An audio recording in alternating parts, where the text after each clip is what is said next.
Not everyone has their name printed on a book cover, but everyone has a story worth being heard. I wrote this story for those who were never called genius, not because they weren't, but because no one ever paused long enough to see. I wrote it for the single mother cleaning after midnight, for the farm kid studying by lamplight, for the quiet worker who still remembers a half-solved equation from long ago. Isabella Green is fiction, but thousands like her are real. They may be cleaning university halls, delivering food, washing dishes. They may not have degrees. They may not have titles, but they have intelligence. They have patience. And they carry a silent love for what is true, for knowledge itself. And sometimes, like a quiet tragedy, the world only notices them when they've been erased from the page. This story isn't about triumph. It's about worth, about being seen, just once, and about the courage to see yourself, even when no one else looks your way. If you've ever felt like you were too late, if you left school halfway, if you let go of a dream, I want you to know, nothing was wasted. The love you once had for learning, it never dies. It waits, like a blackboard waits for chalk. Like an unfinished question waits for someone to return. To the readers who made it to the final page, thank you for walking this path. Especially to the elders, to the grandfathers, the grandmothers, who once crossed fields, wars, poverty, and still kept the ember of curiosity alive. This story is for you. To every janitor, kitchen worker, night guard, and invisible caretaker who keeps learning possible, thank you. Without you, there would be no classrooms. To every teacher who once paused by the desk of a quiet child, looked them in the eye and said, "You can do this." Thank you. And most of all, to anyone who ever stood before a blackboard, even once, and thought, "I still want to understand." Thank you. Thank you for still loving what is true.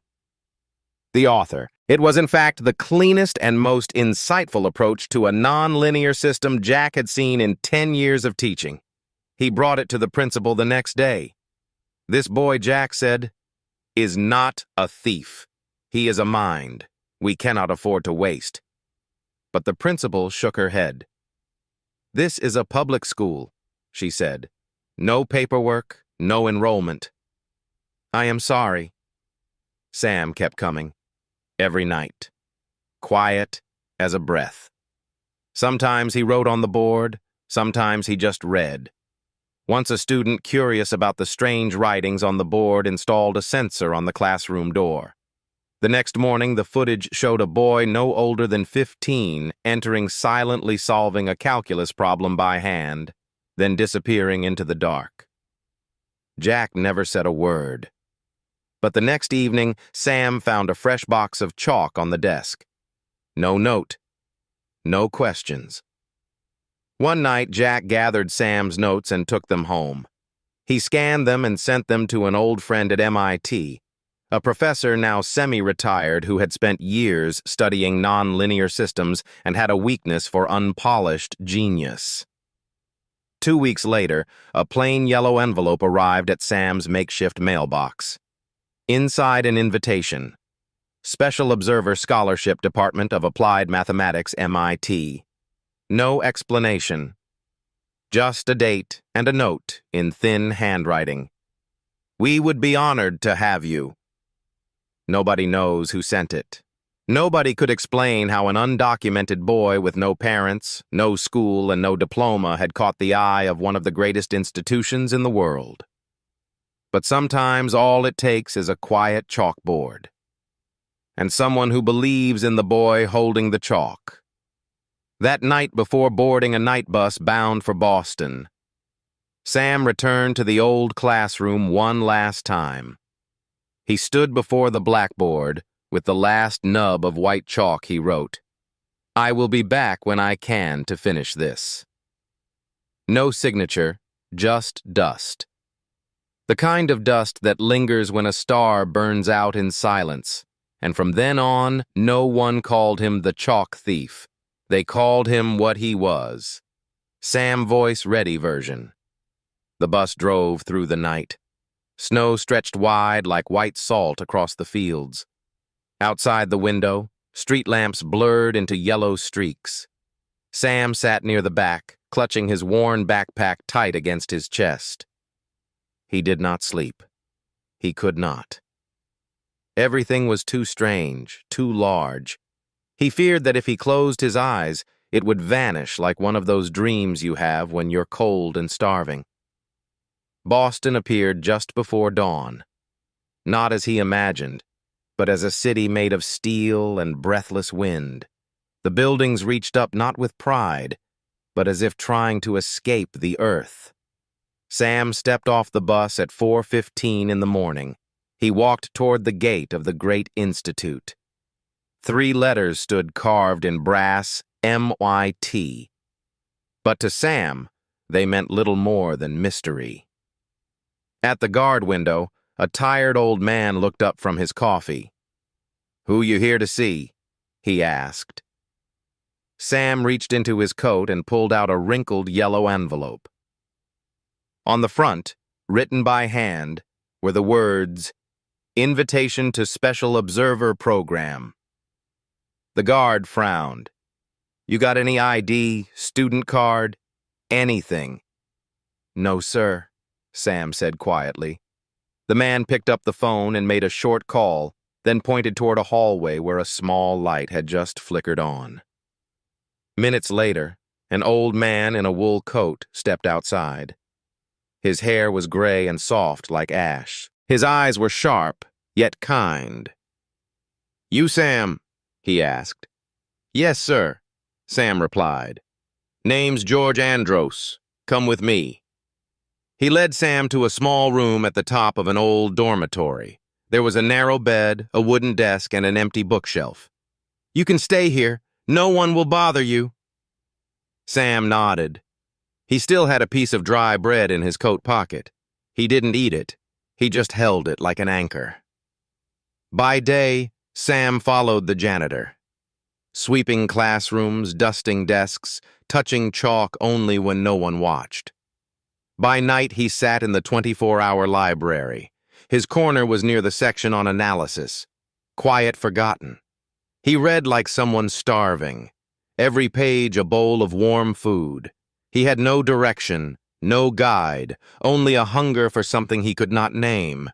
No one asked who he was. No one stopped him. One snowy evening, Sam wandered into a free public lecture. The title was Fourier Transforms and Their Applications. The professor spoke about waves, about breaking sound into pieces, about a thing called convolution. Sam understood none of it, but he remembered something. A boy in his old village used to bang a wooden box against the wall and say, "Sound has a shape." Back in his room, Sam drew the waves. He sketched them on the wooden wall beside his bed, then tried to write down what he felt the shapes meant. He did not know it, but he was drawing the beginning of a Fourier transform. The next morning, someone had erased a whiteboard in the math hallway. A new equation was written in chalk. It said f of x equals the integral of capital. F of k times e raised to 2 pi I kx. All of that integrated over k. Below it, a hand-drawn sketch. A wave. A wooden box. A boy listening to echoes. Professor Andros passed by. He stopped and stared, then asked the guard, "Who wrote this?" "Nobody knows," the guard replied. "It was just there when we opened the building." Later that day, Andros called Sam into his office. "Have you heard of Fourier transforms?" he asked. "No, sir," Sam answered. "Then why did you draw that?" Sam looked down. "I think sound has shape, and maybe if you take it apart, you can see it." Andros said nothing. He went to his bookshelf, took down a worn copy of a book, and placed it in front of Sam. The title was Fourier and the shape of sound. That night, Sam read until the sun came up. From then on, Andros brought Sam to private lectures. No name tag, no questions. Just an old man and a boy sitting in the back of classrooms. One morning, Andros let Sam enter a fluid dynamics lab. Students were modeling water flow using the Navier-Stokes equation. Water moved through a clear plastic tube, but the simulation kept failing. The water shimmered strangely near the curve. "Why does the water shake there?" Sam asked. The student replied, "The model is unstable." Sam didn't say anything. He stared for a long time, then quietly wrote, "The pressure at the curve is misaligned. The viscosity isn't constant. Try simplifying this region with partial derivatives." The student looked up, startled. "Where did you learn this?" Sam didn't answer. He just kept watching the trembling water. That afternoon, Andros was called to the dean's office. "You let someone into our labs. He has no records, no sponsor, no ID." Andros only said, "Some people are born knowing where the water shakes." A few weeks later, Sam received an official letter. He was accepted as an honorary observer. No tests, no diploma, but full access. That night, Sam returned to his small room. He opened the first notebook he ever owned, the one from Kentucky. The pages were scratched and faded, but he added a new line at the bottom. "First day in Boston. I knew nothing. But memory doesn't need a passport." From then on, sometimes a chalkboard in the math hallway would bear a new solution. No name, no title, just chalk. And someday someone will stop, read, and understand that a boy with no papers, no past, once sat here and saw the shape of knowledge. At night, the MIT dormitory felt like a forgotten library. Stone walls still and silent, windows glowing faintly from distant street lamps. No one walked the lower hallways except one man. His name was Walter. Nearing 70, his back bent from years of fixing gas lines and carrying heavy boxes through laboratory basements. Sam first met him late one evening, sitting alone on the steps outside an old lecture room. Walter walked up, placed a small bread roll and a bottle of water beside him. "First time I've seen someone that hungry and still reading," he said, voice coarse like dry leaves. Sam smiled faintly. "If I wasn't hungry for knowledge, I'd be hungry for bread." Walter chuckled, said nothing more. They sat side by side, watching the hallway lights flicker like old breath. After that, Sam often found Walter waiting each night. The old man told stories no one else remembered, about a student in 1968 who nearly blew up a lab testing gas pressure, about a professor who once taught circuit theory like it was fairy tale. Walter remembered everything, but he had never stepped foot inside a real classroom. "My eyes are too weak now," he said. "But you could tell me what they're teaching these days, right?" Sam nodded. And so, after wiping chalkboards clean, he sat with Walter and retold the day's lessons. No jargon, no performance, just the way water moves through pipes or how a falling object slows in thick air. "Like when I dropped a wrench into the lake once," Walter said. "It didn't sink right away, sort of swam a little." Sam laughed. "That's drag in a viscous medium." "Sure," Walter grinned, "but I like how I said it better." One cold morning, Sam tried to sit in a formal class for the first time. The course was linear functional analysis, taught by Professor Evelyn Cross. She was a legend and a terror. Students said she never looked up when they got things wrong. Sam sat quietly in the far corner. He wrote, listened, but kept his head down. Professor Cross spoke quickly. She filled the board with symbols, never pausing to ask if anyone followed. She wrote, T is a Hermitian operator if T equals its own adjoint. The students nodded politely. None understood. Sam did, but didn't dare speak. In the second lecture, she presented an open problem. Find a Hilbert space with a linear operator T that is unbounded, yet has a real spectrum. No full solution required, she said. Just show me your intuition. Silence. Sam returned to his dorm, drew the problem on his wall. For 2 nights, he didn't sleep. In his mind, a spring stretched and bent, a real one, the kind he saw once in a dusty garage. He modeled its non-linear vibrations, built a counterexample. He wrote out his reasoning, by hand, no name, no signature. The next week, she returned the class's papers. One remained in her hand. I want to know who wrote this, she said, holding up the page. No one spoke. Just explain, she continued, why you believe the spectrum stays real even when the operator is unbounded. From the back, a quiet voice rose. Because when you model the restoring force in a real spring, the energy spectrum can still be measured. Even if the harmonic function is nonlinear, the values remain real. She looked down. You are? I'm just auditing, ma'am, Sam said. I'm not on the roster. Cross was silent. Leave, she said. Sam didn't argue. He stood, bowed slightly, and left the room, like someone hearing a melody he once knew, but not invited to the concert. That night, Sam didn't return to his dorm. He sat in the hallway where Walter waited. He told everything, the spring, the solution, the rejection. Walter said nothing at first. He pulled an old watch from his coat pocket and placed it on the bench. I found this in '73, he said. It's broken now, doesn't tick. But look, the hour hand still points true.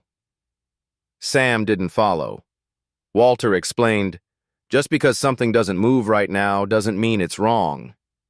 He looked at Sam gently. Maybe those students in there should be out here, sitting with you. A week later, MIT hosted a public presentation titled Unsolved Problems in Modern Mathematics. A tall board stood in the middle of the hall with 6 questions written in chalk. One of them read, Determine necessary and sufficient conditions for a nonlinear operator to have a real spectrum. Sam stood in the back, pencil in hand. In his mind, he saw again that old garage spring, the way it bent, snapped back, repeated. He realized a spectrum didn't need ideal time. It only needed to return to itself. He jotted a few lines on paper, folded it, and left it quietly near the speaker's table. No name. Then walked away. That night, Walter banged on Sam's door. What did you do? Sam blinked. I don't know. They're looking for you. That solution. They say it's worth real research. Sam was stunned. But, will they let me back in class? Walter smiled. Don't know. But sometimes, the best view comes from outside the door. 1 week later, Sam found a folded note on his desk. 1 line of handwriting.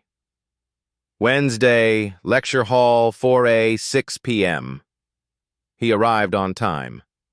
Inside, only Professor Cross sat, not on the stage, but down in the seats. Do you know why I asked you to leave? She asked.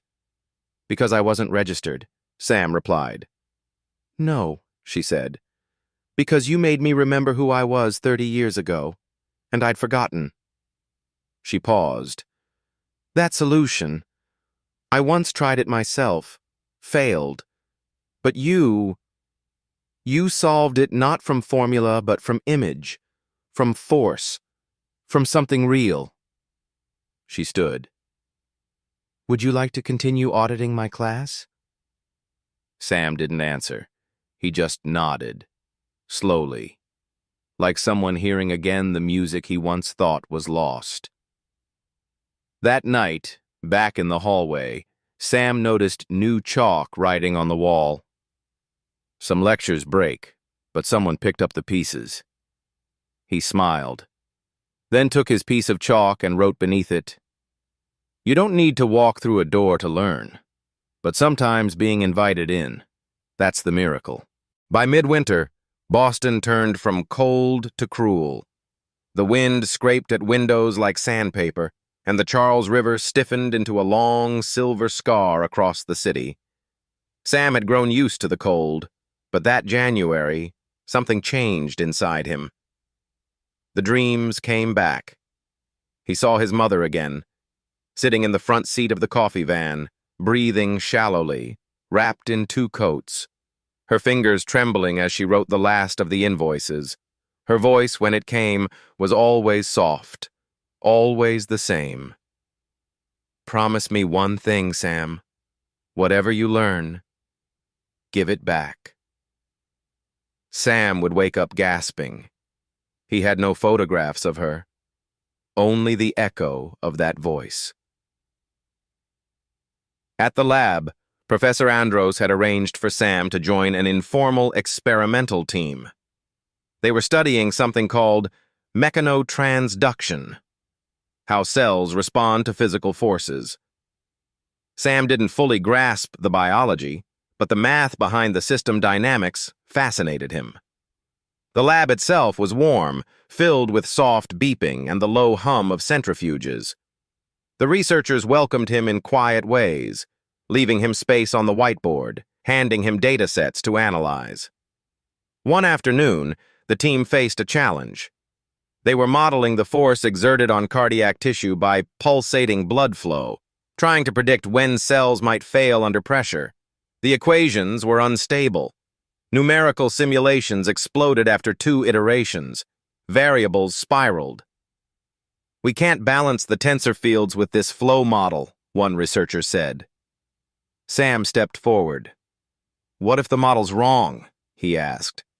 "What if the heart doesn't behave like a symmetric system? What if it's like a rope being pulled unevenly?" They stared. He took a marker and drew on the board a sequence of differential strain vectors that mimicked cardiac tissue behavior under asymmetric tension. "It's not elegant," Sam said, "but maybe it's honest." The room went silent. Then the lead researcher said, "Let's run it." That night, as they tested the model, the simulation held. For the first time, the tissue strain values fell within real physiological ranges. The lab erupted in quiet celebration. Even Professor Andros, usually stoic, let out a small smile. But Sam excused himself early. His chest felt tight, not with pride, with memory. He walked the empty corridor and sat beside a vending machine. He could feel it, his mother's heart. Not in theory, in truth. Back in his room, he pulled out the old notebook. He turned to a blank page, wrote one sentence. "A system fails not when pressure exceeds limits, but when rhythm is lost."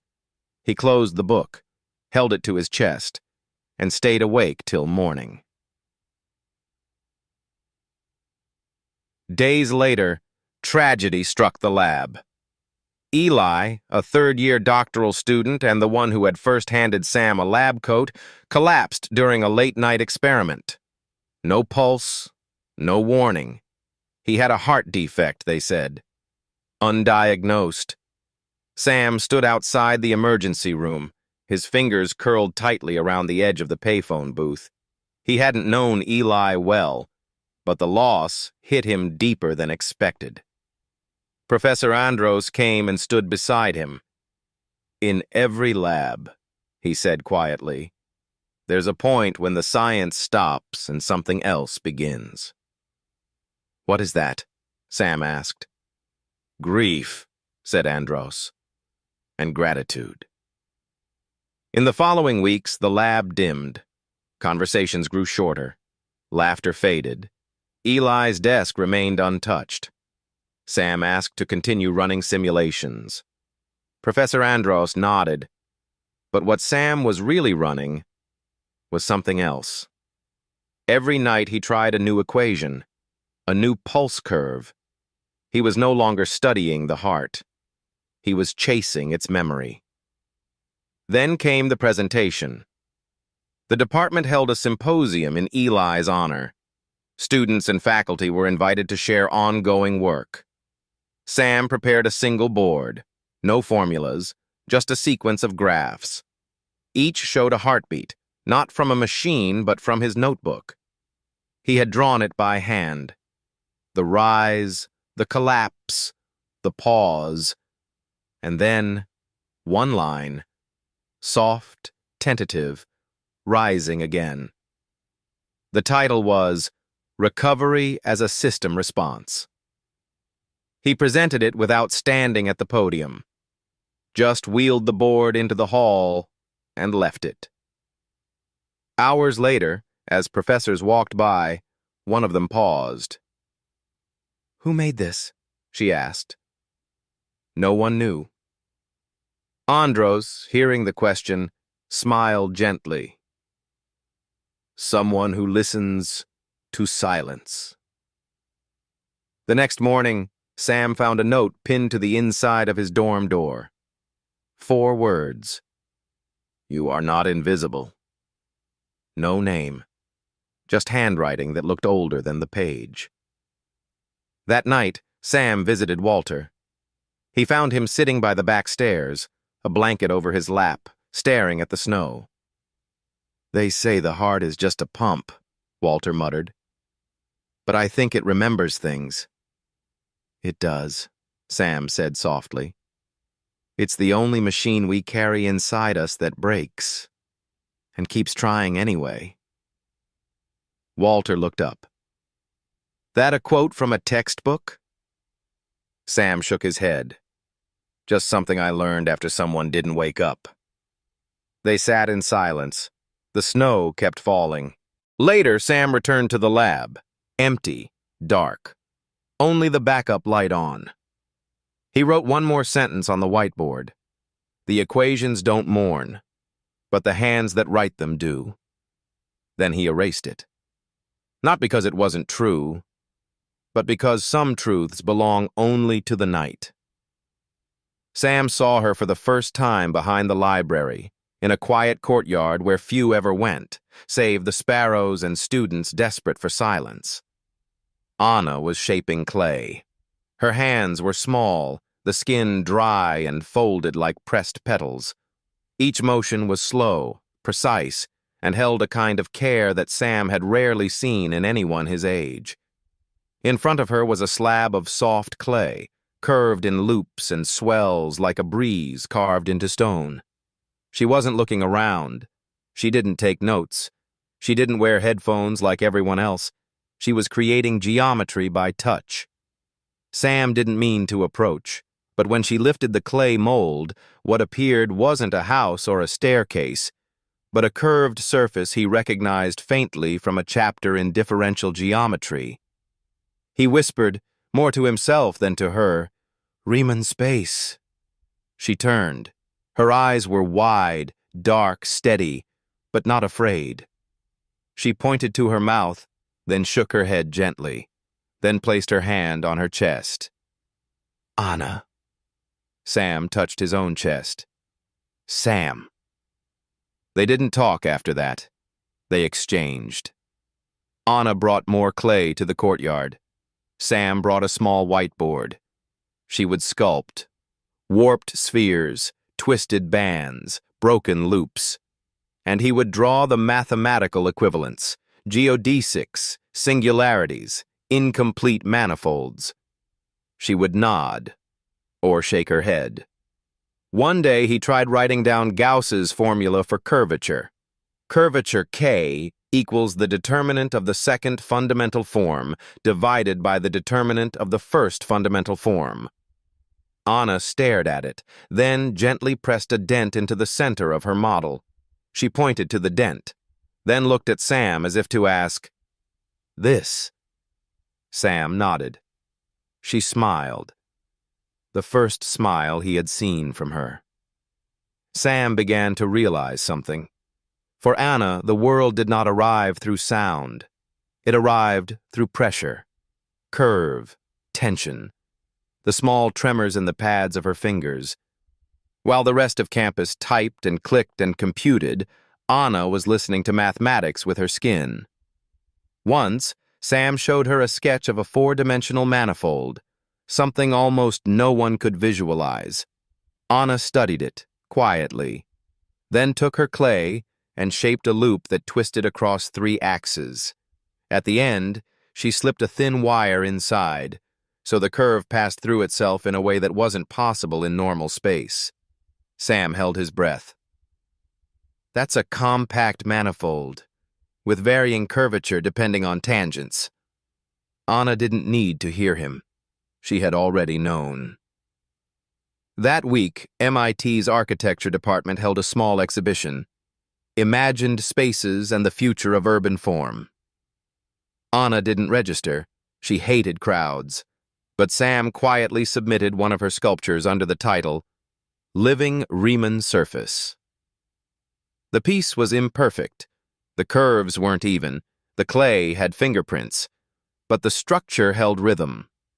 A viewer could touch it and feel the curvature change. It invited not observation, but participation. The supervising professor stood before it and asked, "Who made this?" Just then, Anna walked in.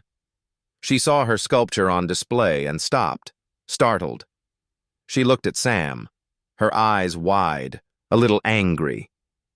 But when the professor invited her forward to explain the work, she simply placed her hand over her heart, didn't speak, bowed, and the room went silent. Afterward, Anna didn't return to the courtyard for 3 days. Sam feared he had broken her quiet world. He left her a note on their shared whiteboard. "I was wrong to share your work without asking, but the world needed to see what you see." The next morning, the board had been erased, but on it, Anna had drawn a new diagram, a twisted surface with a fold in the middle. Below it, she had pressed a single clay fingerprint. A week later, Professor Andros called Sam into his office. "Someone sent me a copy of the Riemann sculpture," he said. "They asked if math could be taught by hand." Sam looked up. "What do you think?" Andros asked. Sam answered slowly. "People understand curvature before they understand numbers. A child rolling a ball down a slope already knows what a derivative is. They just don't call it that." Andros nodded. "Maybe it's time we teach math again, the way we once touched Earth." Sam left the office and found Anna. He didn't speak. He simply handed her a small model, a closed spiral he had shaped from wire and clay. Inside it, he had carved one sentence. "Knowledge needs no sound, only feeling." Anna read it, then took it. They both smiled, not out of politeness, but as two people who understood.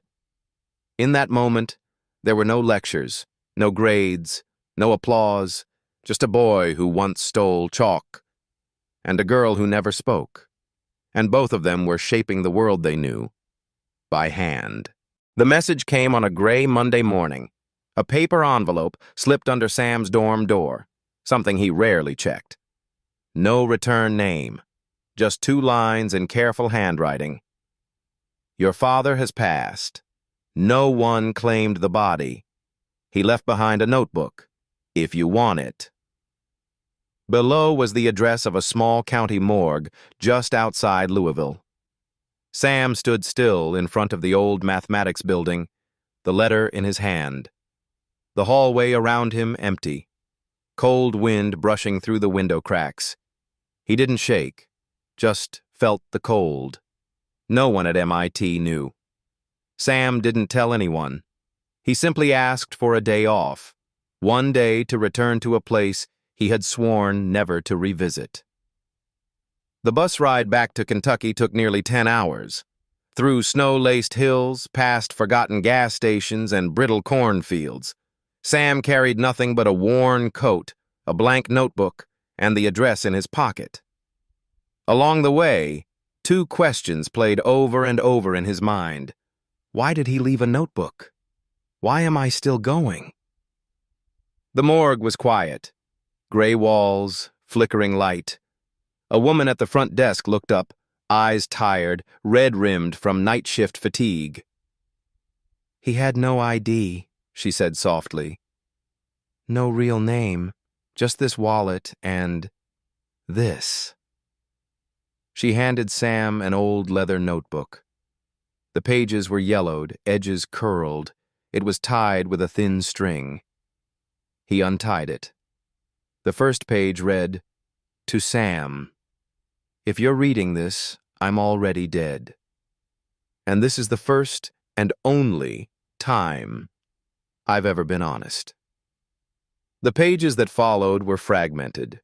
No storytelling, just short sentences, scattered thoughts. "You were born the 7th time I lost at cards. Your mother called you the light. I feared you were a mirror. When she got sick, I had money. I didn't have courage. Once I stood outside your coffee van. Almost knocked. Then I walked away. I'm not asking forgiveness, but if I did one thing right, it was keeping this notebook until the end." The final page held no words, just a question, written like a riddle. Is there a graph with no cycles that still connects every node in one path? Sam stared, then chuckled softly. "A tree," he said aloud. A tree, in graph theory, a connected graph with no cycles, each branch fragile, but all leading to the same root, like a life that never came full circle, but still left a way forward. He closed the notebook, returned it. "Did he leave any wishes?" he asked. "No," the woman said. "Just your name. We have no next of kin, no papers. We'll cremate." Sam sat on the hospital steps for 2 more hours. He didn't cry. He didn't remember. He only recalled something his mother once whispered during one of her last lucid nights. "Not everyone who leaves you stops loving you. Some just don't know how to stay." On the bus ride back, Sam sat beside a little girl drawing in a sketch pad. She traced broken lines between dots, jagged, uncertain. Sam smiled. "You know," he said gently, "when you connect every dot without going back over the same point, you've drawn something called a tree." "A tree?" she asked. He nodded. "A tree without roots, but strong enough to take you everywhere." The girl kept drawing. She didn't understand fully, but she didn't stop. Back at MIT, Sam didn't go straight to his room. He walked the familiar hallway. The whiteboard they used to share still stood near the window, faded with chalk dust. He picked up a piece of chalk, wrote, "My father left, but he left me a question. And I think I found the answer." The next morning, someone had added a line below it. "Forgiveness isn't always the answer, but understanding the question is already a beginning." That afternoon, in advanced graph theory, Professor Andros wrote a new problem on the board. A non-perfect graph, not closed, yet every point is still reachable. Sam raised his hand. "That's a tree. It's not as elegant as a cycle, but it connects the whole system." Andros paused, then said, "Like a family. Not flawless, but still a family." Silence filled the room. Something passed between them. Not information, but a kind of knowing, a kind of healing. That evening, Sam returned to his dorm. He pulled out the notebook his mother once kept for her accounting. There were still blank pages at the back. He flipped to the last line, wrote, "I've read his notebook. I haven't forgiven him, but I've understood. And I'll keep drawing my own graph, crooked maybe, but whole." MIT's winter conference never made headlines. There were no spotlights or crowds, just slow footsteps, wool coats, lukewarm coffee in biodegradable cups, and the quiet intensity of minds at work. This year's theme was printed modestly on an A4 pamphlet, Unresolved Equations in Modern Applied Mathematics. Sam wasn't on the program. Officially, he was still an honorary observer, allowed to attend certain lectures, permitted to use the library but never enrolled. Yet the day before the opening session, he found a manila envelope waiting on his bunk. Inside, a temporary conference badge and a single handwritten note. "You don't have to speak, just listen. Your work has already entered the room." It was signed simply G. The next morning, Sam stood at the back of the main auditorium. Around him, professors, doctoral candidates, visiting scholars. The room smelled faintly of chalk dust and floor polish. The stage ahead bore no ceremony, only a long blackboard, already half covered in faint equations. He recognized none of the faces, and none recognized his. A presenter stepped forward, adjusting his glasses. "This next entry," he said, "arrived anonymously.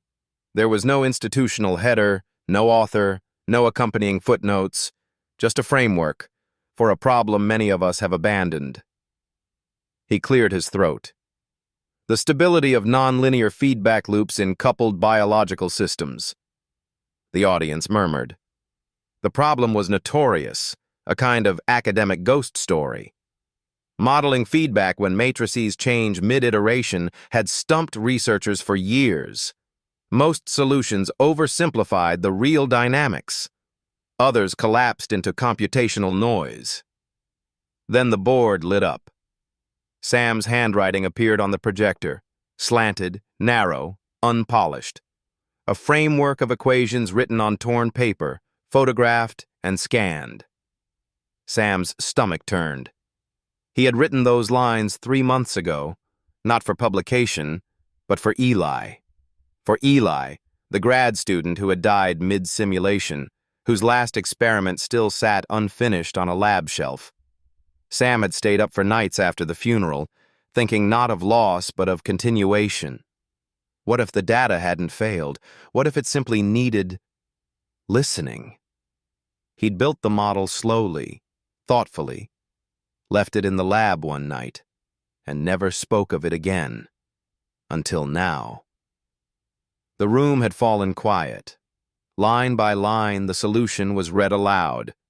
It wasn't perfect, it wasn't comprehensive, but it introduced a new variable, a resonant decay factor, that stabilized output without breaking biological realism. One professor stood up.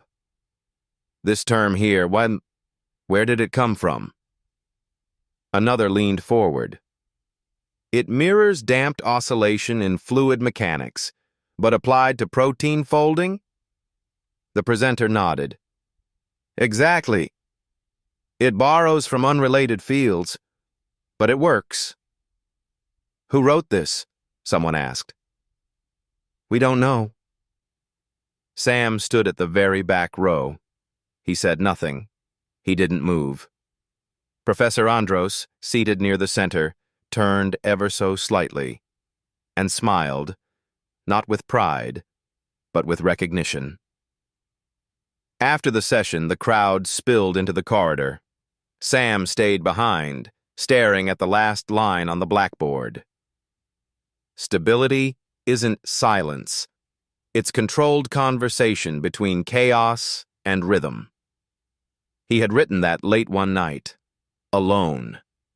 Now it belonged to everyone. Later that afternoon, a smaller symposium was held. A roundtable on anonymous authorship in mathematical thought.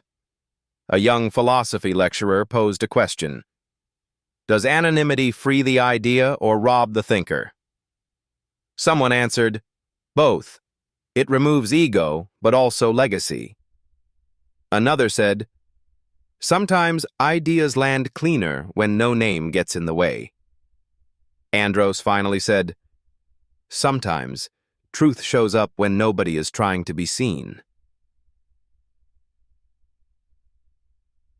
Back in his room, Sam pulled out the original torn pages from his drawer. Still smudged, still creased. He could feel his heart in his palms.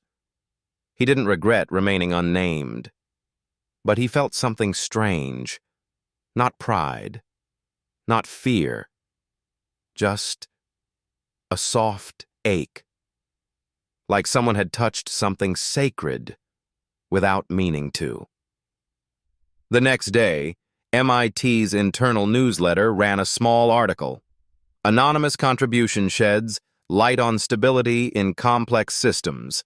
No author listed. But the piece ended with a line that caught Sam by surprise. The solution carries traces of something more than logic. Perhaps grief. Perhaps memory. Whoever wrote it, thank you for reminding us that mathematics, too, can mourn. Sam folded the paper, placed it in his notebook, and didn't say a word. That night, as he cleaned the blackboards in Hall D with Walter, the janitor raised an eyebrow. They're talking about some mystery kid genius. Know anything about that? Sam shrugged. Depends on what they're saying. Walter grinned. They're saying the kid doesn't want his name on it. Sam looked down. That part's true. Well, Walter said, chalk doesn't need a name, just a surface. At 2 in the morning, Sam returned to the lab. He didn't go inside. He just stood by the door where Eli used to leave his coat, stared through the glass. He remembered the last time Eli had laughed, a laugh muffled by tiredness, filled with quiet joy at a simulation that almost worked. Sam pressed his forehead to the door. I finished it, he whispered. Not for Eli's thesis, not for science, just so it wouldn't stay undone. The following morning, he found another note on his pillow, written in black ink. You didn't solve it for applause. You solved it for someone who never got the chance to. There was no signature. There never was. But Sam folded the note carefully and placed it inside Eli's old binder. On the last day of the conference, Sam wandered into the back of a workshop for high school students. They were being shown simple graph theory concepts using puzzles and string. One girl, no older than 15, raised her hand and asked the speaker, "Is this where the hard math happens?" The speaker laughed and said, "Sometimes," then turned the question back. "Why do you ask?" She shrugged. "I don't know. I like the way it sounds, like it belongs to someone who doesn't talk loud." Sam, sitting on the floor against the back wall, couldn't help but smile. He walked up after the session as the students were packing up. "You liked it?" he asked. She nodded. "It made sense, even if I didn't understand every word." Sam offered her a piece of chalk from his coat pocket. "You ever want to try writing something that no one else understands yet? You start with this." She took it with both hands. "Is that how you started?" Sam paused. "No," he said. "I started by finishing what someone else left behind."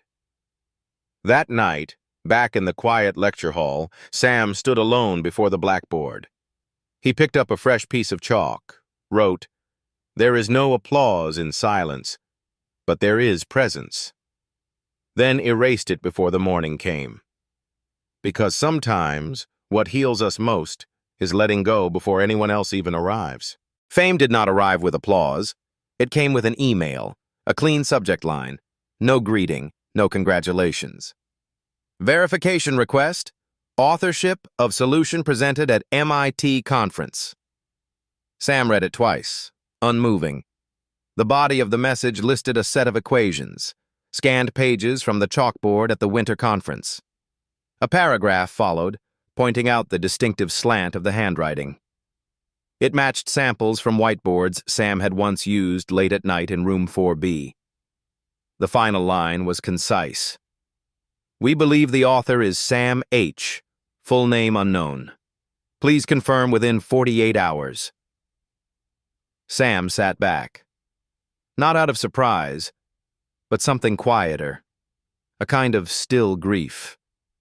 Until now, his work had lived where he preferred, in silence. Chalk lines washed clean each morning, problems left without signature, meaning without name. But it wasn't enough for others. Someone wanted a name. 2 days later, his name appeared in an online science digest. The title was flattering but inaccurate. The quiet genius behind MIT's winter breakthrough. The article called him a mystery undergraduate, self-taught, and rumored to have once solved a functional equation on the back of a napkin. It was filled with half-truths and whole guesses. It referenced a coffee vendor background. It even cited a janitor who claimed to have seen him working late into the night. There was no photo, but the words were enough. Suddenly, the boy who never raised his hand now had his name passed from faculty to faculty, some in admiration, some in doubt. That afternoon, Anna found him sitting on the stone bench behind the architecture studio. She placed a printed copy of the article beside him. No words, just her steady gaze. Sam closed the folder slowly. I didn't ask for this. Anna pulled a small whiteboard from her bag. She wrote, Maybe not, but others needed to see you. He looked away. See what? A kid who once stole chalk? A boy who learned math because his mother died in debt? She reached out, pressing a piece of soft clay into his palm. He gripped it. Warmth moved from his hand to his chest. She didn't write again. She didn't need to. Her silence said the rest. You are still you, no matter what name they print. That evening, Sam was called into a closed-door meeting with MIT's research board. The room was old, paneled in oak, with shelves of dusty journals and chairs that groaned when leaned upon. No chalkboards, no diagrams, just men and women in wool and leather with printed copies of Sam's work on the table before them. We'd like to officially nominate you, one of them began, for the Emerson Fellowship, full scholarship, mentorship, and a keynote at the spring symposium. Sam didn't respond. Another professor, older, with a smoker's voice, added gently, We understand your reluctance, but we also know what stories like yours mean to students, to institutions, to the public. Sam looked at him. If I decline? You may still remain, the man said, but the work will float, untethered. People will question it, or worse, forget it. That word landed hard. Forget. He had never craved being known, but he feared being erased. Sam walked out without answering. Boston's streets were windblown and brittle with frost. He walked until the lights of campus faded behind glass and steel. By the time he returned to his dorm, he hadn't made a decision. He lay awake, staring at the ceiling, thinking not about the fellowship, not about the keynote, but about Eli and his mother, and the dozens of quiet nights when solving a problem felt like prayer, not performance. The next day, Sam wandered into the library. He drifted through the reference section, running his fingers along the spines of books. He wasn't reading. He was hiding. At a back table, a first-year student was bent over a calculus worksheet. Her forehead creased in frustration. Sam sat beside her without asking. He pointed to her notes. She looked up, startled. "Need help?" he asked. She nodded, embarrassed. He glanced at the question. Define a function that is continuous everywhere but differentiable nowhere. Sam took a pen and drew a jagged curve. "This," he said, "is the Weierstrass function. It looks like chaos, but it's real. It never smooths out." The girl blinked. "But how's that possible?" He smiled. "Some things are real, even if they never calm down." She stared at the drawing. "That's kind of like me," she whispered. Sam didn't reply. He didn't need to. She had already solved the real part of the question. That night, Anna found a note slipped under her studio door. It was from Sam, handwritten on a torn notebook page. "They want me to speak. Not about the math, but about being poor, about being inspiring. I don't want to be a story they can sell. I only want to finish what others left undone." Anna didn't reply in words. The next morning, Sam found a sculpture on his windowsill, a simple Mobius strip twisted from clay and wire. Around the edge, etched in faint ridges, was a message. "Let them speak their version. You live yours." The day of the symposium arrived. Hundreds gathered in the Great Hall. MIT banners hung like ancient tapestries. Cameras lined the aisles. The schedule listed, Keynote, Sam H., The Quiet Solution. He stood in the wings, dressed in his usual dark sweater, no tie. Chalk dust still clinging to his sleeves from the morning. A stage assistant whispered, "They're ready for you." He stepped forward, but not onto the stage. Instead, he walked to the side, to a blackboard on wheels. He picked up a piece of chalk and drew a simple tree, just a set of connected dots. No cycles, no names. Above it, he wrote, "You don't need a perfect circle to be whole." Then he turned, faced the crowd and said, "My name is Sam. I'm not here because I solved something no one else could. I'm here because someone else didn't get to finish their sentence. I just picked up the chalk." Then he stepped down and left. Silence followed him. Then, slowly, a few claps, then more. But Sam was already outside, breathing air that wasn't heavy with heat or light. Just wind, just cold, just real. Back in his room, he found a note waiting for him. Anna had left it. It said, "You chose your way, and we saw you. Not because they lit you up, but because you burned gently." He folded the paper, placed it beside the chalk stub he had used on stage, then wrote in his own notebook, "The fracture in fame isn't the noise, it's the forgetting of why you began. I won't forget."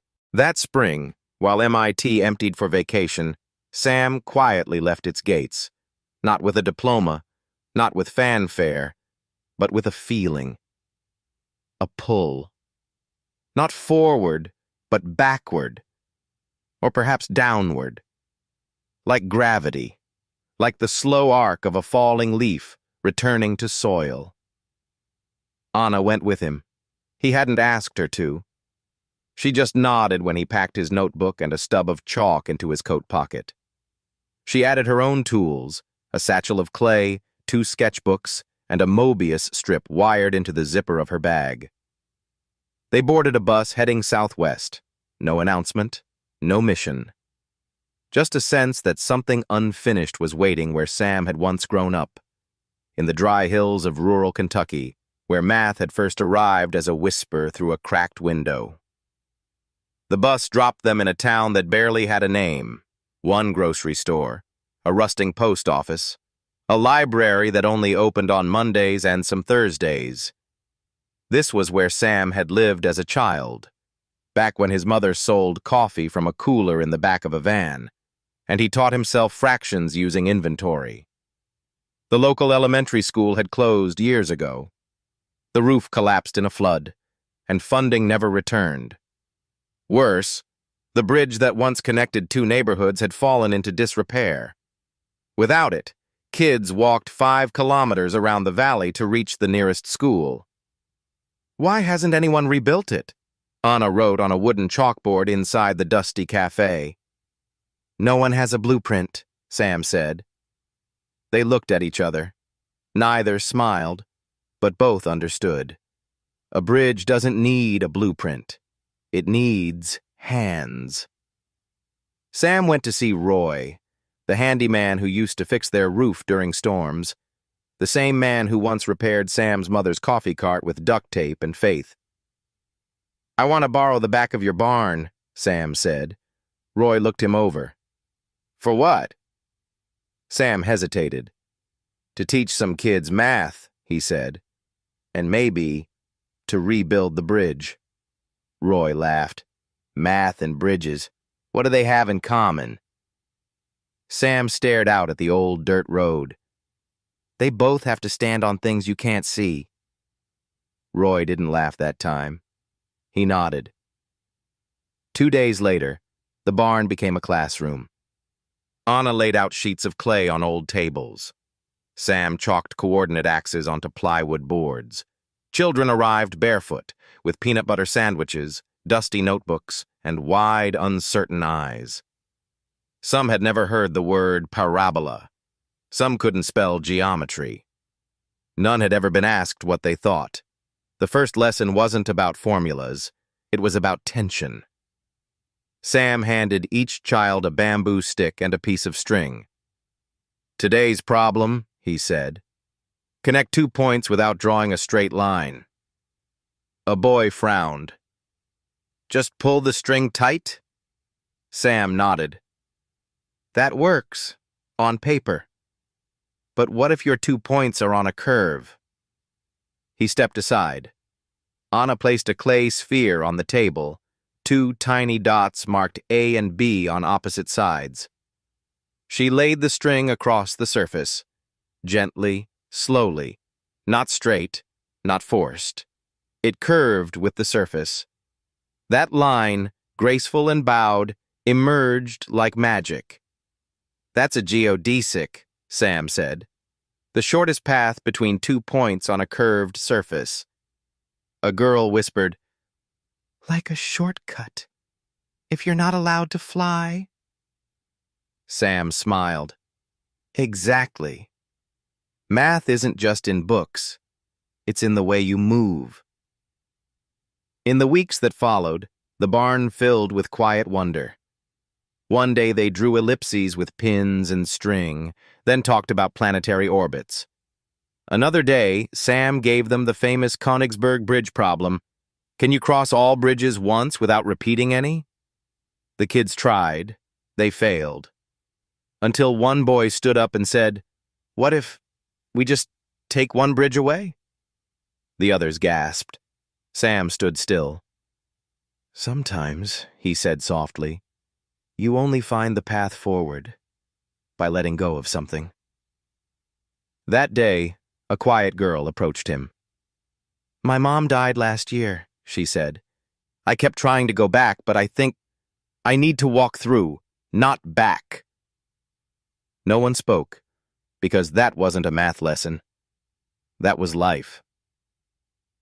As spring deepened, Sam and Anna began constructing the bridge, not in theory, but in wood and rope. They had no architectural drawings, only intuition. They marked geodesic lines using string and tension. Each bamboo pole became a vector, every node a vertex in a living graph. The children joined in, drilling, measuring, tying knots with hands that had never seen a compass but understood balance by touch.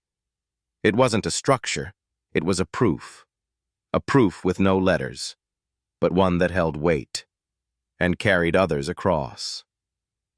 When the final plank was nailed, the children stood back, proud and silent.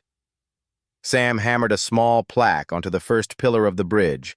It read, "You don't need your name on a wall, just a path someone else can walk." Anna added a second line beneath. "Mathematics begins with the hands and remains in the heart." 1 week later, a group of visiting teachers arrived from a nearby city. They were curious. They'd heard whispers about the math kids with the bridge. They were surprised when they saw children describing parabolas using dirt, water, and ropes. One teacher asked, "Who's your instructor?" The children looked around. Sam stepped forward. "I'm not their teacher," he said. "Then who is?" He pointed to the bridge. To that, to the soil, to the questions they asked themselves. That evening, as Sam sat alone beneath the structure, a boy approached him. He handed Sam a notebook. On the final page, he had written, "Thank you for not solving things for us, but letting us solve them, even when we got it wrong." Sam read it, then wrote below, "Mistakes are how shape begins." When Anna was ready to return to MIT, she gave Sam a small wooden box. Inside was a miniature clay model of the bridge, delicately formed, with etched angles and carefully placed arches. On the base, in faint script, "Not everyone must stay to leave something behind, but the ones who do, build what no one else can." Sam didn't speak. He just held her hand, longer than usual, then let go. That night, Sam dreamed of his mother. She stood on the bridge, lit by moonlight, looking across to the far side. She didn't speak, just smiled. Not the tired smile he remembered, worn by work and sickness, but a quiet one, content. Then she turned and crossed. Sam didn't chase. He didn't call. He just watched, knowing, finally, that the bridge was strong enough to carry someone away and welcome someone new. Summer came quietly. The bridge still stood. It had now held for more than 2 months. No concrete, no engineers, just tension lines, arcs, bamboo, and belief. People no longer asked if it was safe. They simply crossed. The townspeople began calling it the Wordless Bridge, not because it had no name, but because it needed no explanation. Elderly folks used it to reach the market faster. Children skipped across it on their way to class. And Sam, he remained. Not because he had no place else to go, but because for the first time in his life, he felt he was exactly where he was meant to be. One afternoon, Anna called from Cambridge. Her voice came through gently, like wind through leaves. "There's an opening back here," she said. "They want a visiting scholar, someone who understands students, not just proofs." Sam sat on the wooden steps of the barn that had become his school. He had his feet up on a flat rock, the same place where the kids gathered in the mornings. "Thank you," he said. "So, what should I tell them?" Sam exhaled. "Tell them I'm already teaching," he said. "Just not in a lecture hall." There was a pause. "I doubt they'll understand," Anna said. "They don't need to," Sam replied. "The ones who need to already do." The next week, a new child joined the group. A girl named Lila, thin, quiet, barefoot. She sat at the back and never raised her hand. Whenever Sam posed a question, she lowered her eyes and shook her head. Not because she didn't understand, but because she believed she couldn't. Sam recognized it. He had once been that child, the one who stayed silent, who believed being poor meant being slow, who thought that grief erased intelligence. He had been wrong. We don't learn because we have reasons. We learn to find them again. One morning, Sam placed a cube of clay on the table. "Today," he said, "we're going to split this block in half, but no cutting." The children stared. "No scissors?" a boy asked. "No blades?" another echoed. Sam shook his head. "Just your eyes and your hands." Some tried drawing a line across the top. Others used string to measure distance. A few pressed from opposite sides until the block collapsed. Lila didn't move. She just sat quietly, watching. Then, slowly, she reached out with 2 fingers. She gently pressed one edge inward and then the other. The clay gave, not snapped, not broken, but released, like something already wanting to come apart. A soft fault line appeared, clean, natural, precise. Sam leaned forward. "How did you know where to press?" Lila's voice was a whisper. "I didn't. I just listened. The middle was already there. I just helped it open." The room was silent. Sam nodded, then turned to the board. "Well," he said, "we've discovered a new theorem today." He wrote, "Lila's theorem. Every shape has a natural line of division, if you stay still long enough to see it." The class erupted into giggles. Lila didn't laugh out loud, but she smiled. And it was the first time. From then on, Sam stopped teaching formulas. He began teaching patience. He taught that no child is not smart, only that some had been told they weren't, too soon, too fast. He taught that math isn't about being right on the first try. It's about knowing you're allowed to try again. One afternoon, he drew a giant ellipse in the dirt. He stood in the center. "If this is the orbit of a planet," he asked, "what keeps it from flying off into space?" A boy shouted, "Gravity!"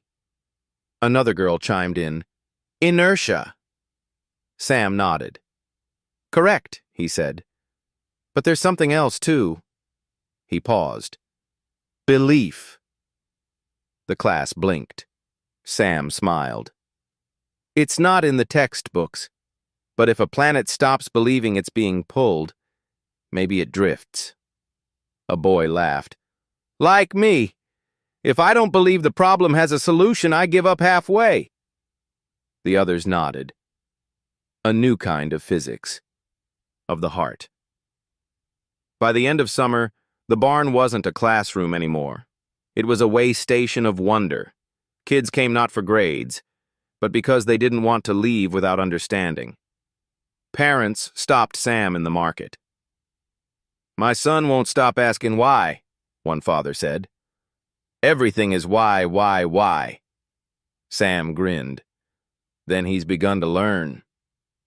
One morning, a man knocked on the barn door. He wore a county school badge. "I heard you're teaching," he said, "but no credentials, no blackboard." Sam nodded. The man asked, "How long do you plan to do this?" Sam thought a moment. "As long as there's a child who needs someone to believe they're smart, before they believe it themselves." The man looked past Sam into the barn. Inside, the children were measuring shadows to track the sun, calculating distance by pacing the earth, using water buckets to explain volume. The man sighed. "Well," he said, "do you need anything?"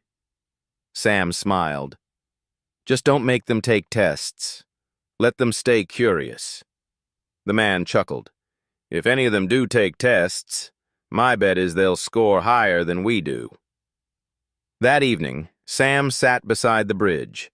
A boy, the youngest in class, plopped down next to him. "Mr. Sam, you ever live in a place bigger than here?" Sam smiled. "Yes. Why'd you come back?"